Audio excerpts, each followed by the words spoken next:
You know, every year the seasons change.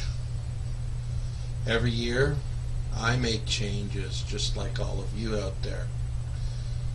Every year I get on my proverbial high horse and I say, today I'm going to change the rest of my life. I'm going to make this the year of all years. And I sit down with my pen and my paper and I write all the things down that I hope to accomplish. And I fantasize in some ways about the greatness I'm going to achieve, and I strategize in other ways about the things that I will be able to achieve. And I dream a little bit about the things that I hope to achieve. But I don't ever mislead myself into thinking that I can be or do anything that I'm not capable of doing. I generally reach for the stars because I feel the stars are reachable. I don't reach for the end of the universe because that is a sheer impossibility. But there's something to be said about somebody who overextends themselves and overdreams and really tries very hard and maintains a focus on trying to be everything that they can be. That person has got guts. That person may fail ultimately, but I found in some ways you overachieve. You may not achieve your ultimate goal, but by setting higher goals you may ultimately achieve a higher percentage of success than if you just simply set your targets on something that is highly accessible to you. Years ago I did the mistake of saying to myself that I was going to be happy if I could learn to play a few musical instruments and basically be able to put together some songs and have sort of valid input on that idea, that concept. I thought that in a way was an impossibility. I thought that would be something virtually impossible for me to get. So I thought I was dreaming big. I was dreaming huge, humongous.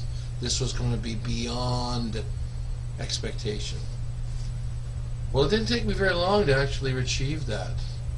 And we're going to sort of put aside together that, that it takes quite a few years before you become a seasoned player, and where your maturity level on all the instruments and concepts, like singing, writing, producing, how to make things sound, knowing when to change things, all that comes with time, and that's all instinctual, and it's also something that you develop as you become the journeyman on this journey to becoming you.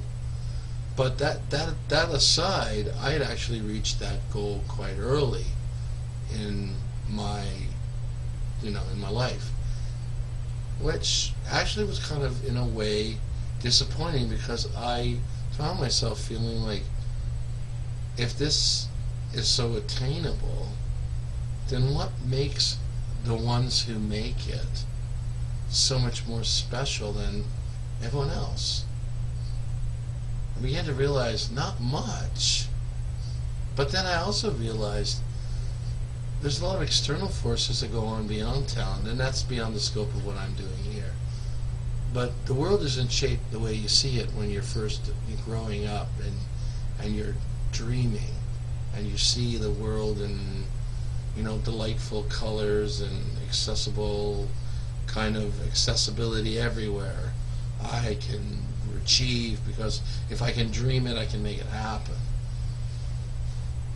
There's another flip side to that too that's very interesting though, and that is that as each year passes and the clock ticks, the proverbial clock ticks, and things happen to you that are not maybe to your liking, and then other times things are happening to you that you're very much happy with the result of, which you do find yourself at times feeling your immortality. And as I age on here, and anybody in my peer group knows, we're all reaching the big magical 5-0 in a few years. All of us, most of my peers, are all going to be getting there, and I think some of us are going to take a look at being 50 and saying, well, what have we achieved? Did we achieve what we wanted? Is this where I want to be? Is this who I am now?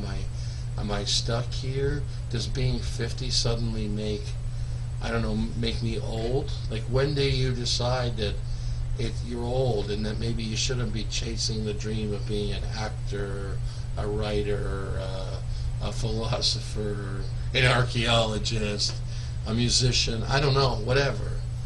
Maybe it's time to accept the fact that you're going to have a humdrum, everyday life working in some office or some factory, just slugging away for a paycheck, and you'll never be anybody, that stands out of the crowd, or somebody perfect, or somebody close to perfect, or somebody successful.